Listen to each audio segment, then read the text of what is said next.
नमस्कार, आप देख रहे हैं खबरों की खबर। खबरों की खबर में आज बात ओबीसी के उस अहम की जिसने मालेगांव में सीधे चुनौती दी है।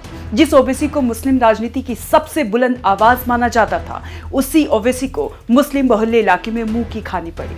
सवाल बड़ा है, क्या ये सिर्फ एक नगर निगम चुनाव की हार है या फिर ओबीसी की सियासत में पहली बड़ी दरार?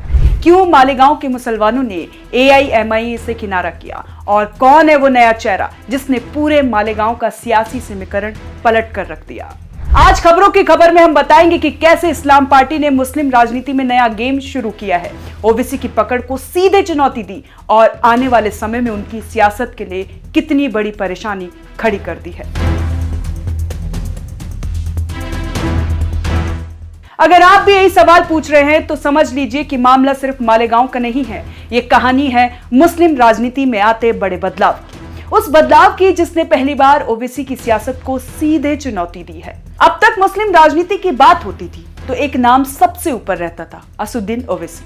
एआईएमआईएम को मुस्लिमों की सबसे मुखर, सबसे मजबूत राजनीतिक ताकत माना जाता रहा, लेकिन मालेगांव नगर निगम चुनाव से इस धारणा ने बदल दिया है।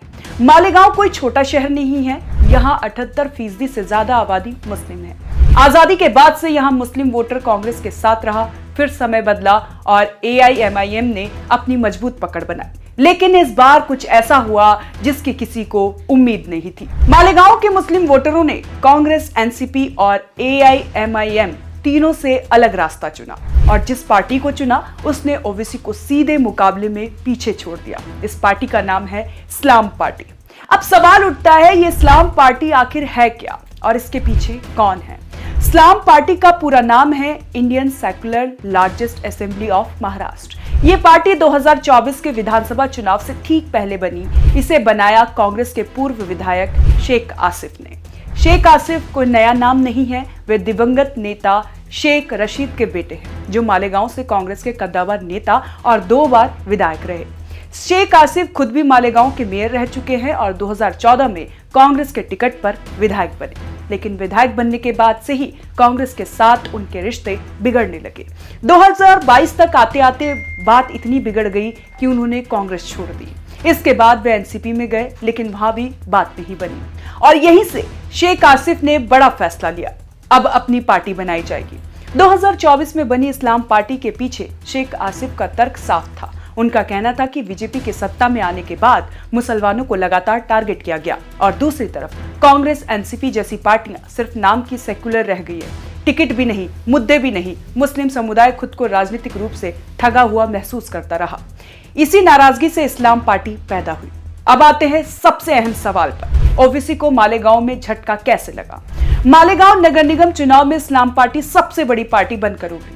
एआईएमआईएम को विपक्ष में बैठना पड़ा। यह सिर्फ सीटों की हार नहीं थी, बल्कि ओबीसी की उस राजनीति पर सीधा हमला था जिसमें वे खुद को मुस्लिमों की सबसे बड़ी आवाज बताते रहे हैं। मालेगांव के मुस्लिम वोटरों ने साफ संदेश दे दिया, अब सिर्फ भाषण नहीं, लोकल लीडरशिप चाहिए। अब सिर्फ बड़े नाम नहीं, बड़े मुद्दे चाहिए और सीधी बात चाहिए। और यही बात इस्लाम पार्टी के पक्ष में गई। अब सवाल यह है कि क्या आने वाले समय में ओबीसी का किला ढह सकता है? सीधी बात करें तो अभी ओबीसी की सियासत खत्म नहीं हुई है, लेकिन मालेगांव ने पहली बार दरार डाल दी है। अगर यही मॉडल दूसरे मुस्लिम बहुल्य इलाकों में दोहराया गया तो एआईएमआईएम के लिए बड़ी मुश्किल खड़ी हो सकती है। अब आखिरी सवाल, इस्लाम पार्टी का अगला कदम क्या हो सकता है? पहला कदम, मालेगांव में मजबूत मेयर और प्रशासन पर पकड़। दूसरा, महाराष्ट्र के दूसरे मुस्लिम बहुल्य शहरों में संगठन खड़ा करना। तीसरा, एआईएमआईएम और पुरानी सेकुलर पार्टियों के वोट बैंक में सेंध लगाना। शेख आसिफ ये जरूर कहते हैं कि उनकी पार्टी सिर्फ मुस्लिमों की नहीं, संविधान की बात करने वाली पार्टी है, लेकिन हकीकत यह है कि उनका सबसे बड़ा आधार मुस्लिम वोटर है और यही बात ओबीसी के लिए सबसे बड़ा खतरा है।